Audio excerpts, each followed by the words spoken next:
السلام علیکم ناظرین، آج ہم دینی تعلیم کا رسالہ نمبر 2 شروع کرنے جا رہے ہیں۔ جس طرح کہ دینی تعلیم کا رسالہ نمبر 1 مکمل کر لیا گیا ہے، آج اس سے انشاءاللہ دینی تعلیم کا رسالہ نمبر 2 پڑھایا جائے گا۔ امید کرتا ہوں کہ آپ تمام لوگ اس سے فائدہ حاصل کریں گے۔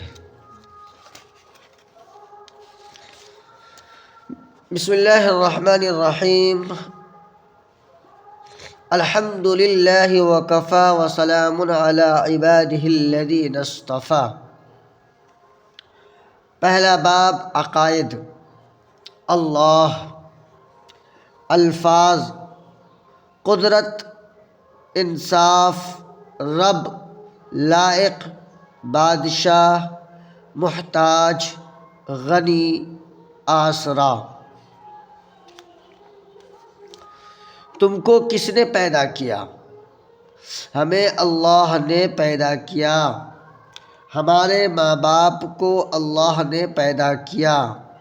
یہ زمین، آسمان، چاند، سورج سب اللہ نے پیدا کیے۔ اللہ بہت بڑا مہربان ہے۔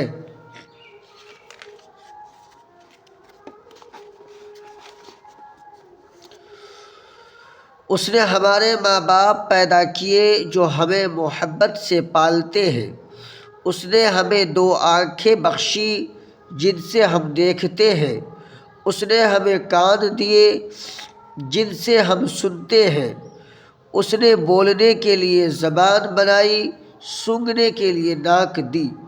اللہ میاں بہت مہربان ہے۔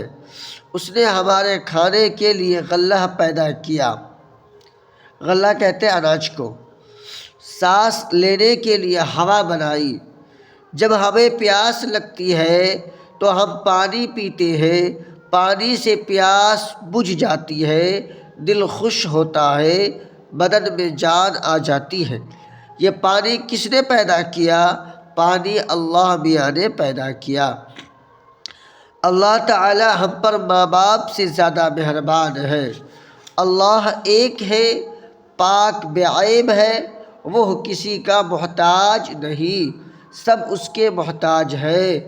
اللہ ایک ہے، اس کا کوئی ساجی نہیں، وہ بڑی قدرت والا ہے، بڑا مہربان ہے، بڑا انصاف کرنے والا۔ وہ جو چاہتا ہے کرتا ہے، کوئی اس کو روک نہیں سکتا، اس کو کوئی ٹوک نہیں سکتا۔ وہ ہمیشہ سے ہے، ہمیشہ رہے گا۔ وہی ہر تعریف کے لائق ہے۔ وہی سب کا رب یعنی پالنے والا ہے۔ وہی سب کو روزی دیتا ہے۔ وہی عبادت کے لائق ہے۔ وہ ہر چیز کو جانتا ہے، ہر چیز کو دیکھتا ہے، ہر ایک کی سنتا ہے۔ وہ بڑی طاقت اور قدرت والا ہے۔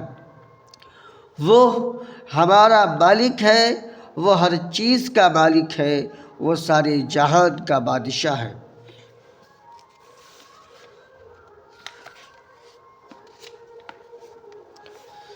نظم ہے شکر تیرا اے خدا، تو نے ہمیں پیدا کیا۔